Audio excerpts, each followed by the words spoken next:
Flames, freefall, desert floor. One of America's most powerful fighter jets is down in Kuwait, and nobody wants to say why. Iran claims the kill, the US is silent, but a darker rumor is spreading through the wreckage. Did America shoot down its own jet?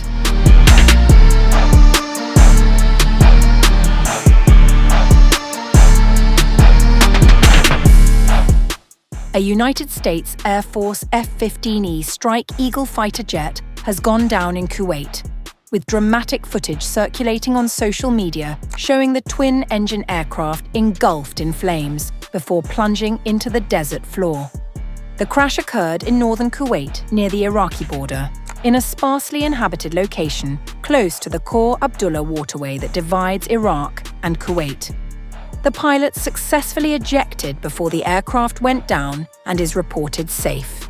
The cause of the crash has not yet been officially determined, and authorities have released limited details so far. At this stage, neither the US military nor Kuwaiti authorities have issued official statements confirming the cause of the crash, and it is unclear whether the jet suffered a mechanical failure, was struck by fire, or encountered another issue. Investigations are reportedly underway. Unconfirmed reports quoted unnamed US officials suggesting the incident may have been a case of friendly fire, though neither that claim nor the ownership of the jet could be independently verified. Iran has claimed responsibility for bringing down the aircraft, though that claim remains unverified. The F-15's loss, even if tied to friendly fire, underscores the risks of operating in a densely contested airspace with multiple allied and adversarial systems active.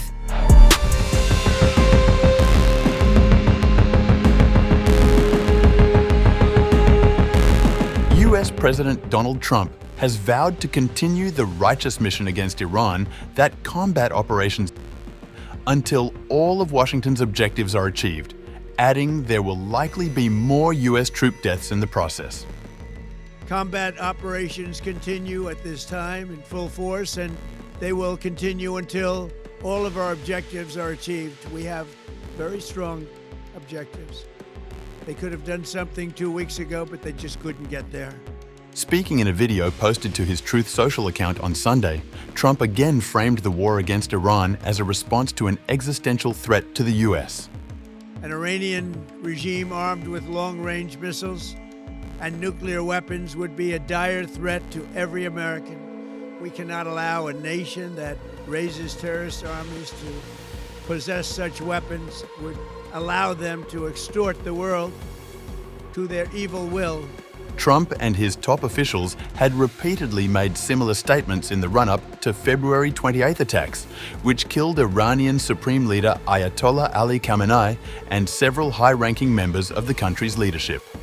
Tehran has long denied seeking such a weapon, with experts assessing that if it did seek nuclear weapons, the development would still be several years off. Meanwhile, the US command that oversees the Middle East, CENTCOM, announced the killing of the 3 members of the US military earlier on Sunday. It said 5 others were seriously wounded in the operation. Trump also referenced the 3 US military personnel confirmed killed on Sunday amid Iran's regional retaliation. Earlier today, CENTCOM shared the news that 3 U.S. military service members have been killed in action. As one nation, we grieve for the true American patriots who have made the ultimate sacrifice for our nation, even as we continue the righteous mission for which they gave their lives. We pray for the full recovery of the wounded and send our immense love and eternal gratitude to the families of the fallen. And sadly, there will likely be more.